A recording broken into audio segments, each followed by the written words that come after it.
18वीं सदी का हिंदुस्तान एक ऐसा वक्त जब ब्रिटिश ईस्ट इंडिया कंपनी अपने पैर पूरे देश में जमा रही थी। कई रियासतें डर के मारे ट्रीटी साइन कर रही थी और मराठा एम्पायर अंदर से टूट रहा था।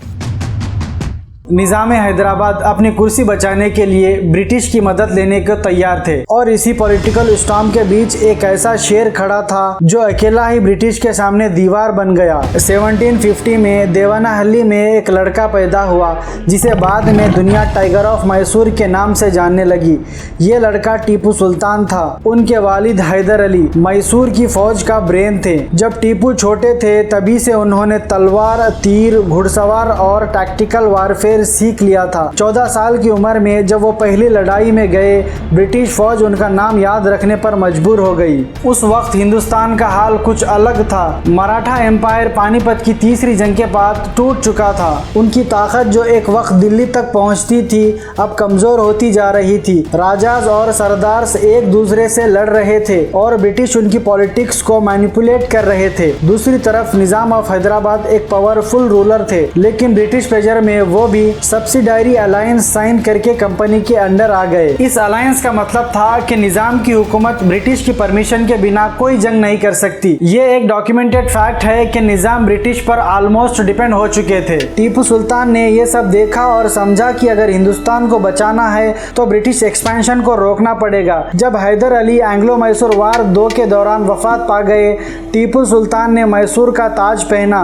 सुल्तान बनते ही उन्होंने फौज को मॉडर्न बनाया, फ्रेंच इंजीनियर्स को बुलाया, नई गन्स बनवाई और सबसे बड़ी चीज आयरन केज रॉकेट्स इन्वेंट किए। ये वही रॉकेट्स थे जिसे आज लंदन साइंस म्यूजियम में रखा गया है। टीपू ने रॉकेट ब्रिगेड्स बनाई जो अपने टाइम से कई साल आगे की मिलिट्री थिंकिंग थी। ब्रिटिश आर्क्यूज में लिखा है, Tipu Sultan was the most formidable enemy the company ever faced. लेकिन टीपू सुल्तान का नाम जितना बड़ा था उतनी बड़ी कंट्रोवर्सीज भी उनके साथ जुड़ी हुई हैं। आज भी कुछ लोग कहते हैं कि टीपू ने हिंदुओं को मारा, जबरदस्ती कन्वर्जन्स किए, औरतों पर जुल्म किया। कुछ फेमस यूट्यूबर्स ने इस पर वीडियो तक बनाए। लेकिन जब हम original letters, British records, Mysore की डॉक्यूमेंट्स और इंडियन हिस्टोरियंस के रिसर्च देखते हैं, एक अलग सच सामने आता है। टीपू के सबसे पावरफुल मिनिस्टर्स में हिंदूज थे। उन्होंने 22 से ज्यादा मंदिरों को स्टेट ग्रांट्स दिए। श्रृंगेरी टेम्पल पर जब मराठा डेकोर्ट्स ने अटैक किया, टीपू ने पर्सनली लेटर भेजकर उन्हें प्रोटेक्ट किया।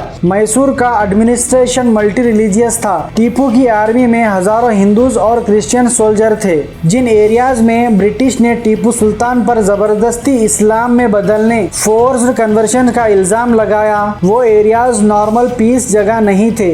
वो सब जगह टीपू के खिलाफ बगावत कर रहे थे। अगर कोई एरिया टीपू का दुश्मन हो और वो ब्रिटिश के साथ मिलकर टीपू को गिराने की प्लानिंग करे तो सीधी सी बात है, टीपू उनकी पॉलिटिकल लॉयल्टी को ब्रेक करेंगे। ऐसे एरियाज में लोग ऑलरेडी टीपू के खिलाफ उकसाए हुए थे। ब्रिटिश इन्फ्लुएंस बहुत ज्यादा होती थी। जब टीपू वहाँ मिलिट्री एक्शंस लेते तो ब्रिटिश तुरंत प्रोपेगेंडा स्टार्ट कर देती। लेकिन असल रियलिटी ये थी, जहाँ टीपू का डायरेक्ट रूल था वहाँ टेम्पल्स को ग्रांट्स, हिंदूज को हाई पोस्ट और जीरो कन्वर्जेंस पॉलिसी मिलती है। और जहाँ ब्रिटिश का इन्फ्लुएंस या रेबेलियन होता था वहाँ वार सिचुएशन थी।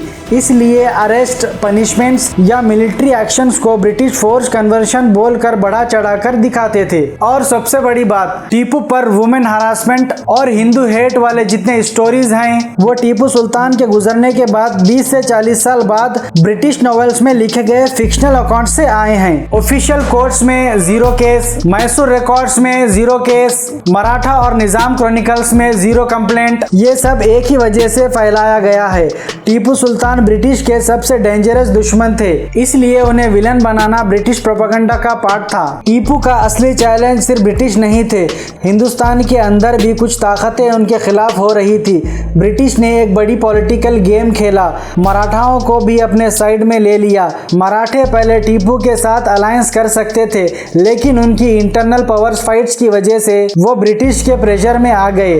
और सबसे बड़ा ट्विस्ट तब आया जब ब्रिटिश, निजाम और मराठे तीनों मिलकर टीपू सुल्तान पर टूट पड़े। ये बिल्कुल असली हिस्ट्री है। एंग्लो मैसूर वार 3 में टीपू सुल्तान प्रैक्टिकली अकेले लड़ रहे थे। इस जंग में टीपू ने बहुत रेजिस्टेंस दिया, ब्रिटिश को कई फ्रंट्स पर डिफीट दी, लेकिन जब तीनों तरफ से मैसूर को तोड़ दिया गया तो टीपू को ट्रीटी साइन करनी पड़ी और उनके 2 बेटे ब्रिटिश के होस्टेज बनाए गए। जब टीपू सुल्तान के बेटे ब्रिटिश कैंप में दिए गए तब भी उनका सर नहीं झुका। वो कहते थे मैं झुकूंगा नहीं और मैं रुकूंगा नहीं। लेकिन ब्रिटिश का असली गोल टीपू को खत्म करना था। 1799 में एंग्लो मैसूर वार 4 शुरू हुआ। इस बार ब्रिटिश ने पूरा प्लान बना लिया था। मराठा सपोर्ट, निजाम की आर्मी और कंपनी के नए वेपन सब एक साथ थे। श्रीरंगपटना के फोर्ट को चारों तरफ से घेर लिया गया। ब्रिटिश को लगता था टीपू भाग जाएगा, सरेंडर कर देगा, लेकिन टीपू सुल्तान ने फोर्ट का गेट नहीं खोला। उन्होंने तलवार उठाई और कहा शेर की एक दिन की जिंदगी गीदड़ की 100 साल की जिंदगी से बेहतर है। 4 मई 1799 को जब ब्रिटिश ने फोर्ट का दरवाजा तोड़ दिया, टीपू सुल्तान फ्रंट लाइन पर लड़ रहे थे।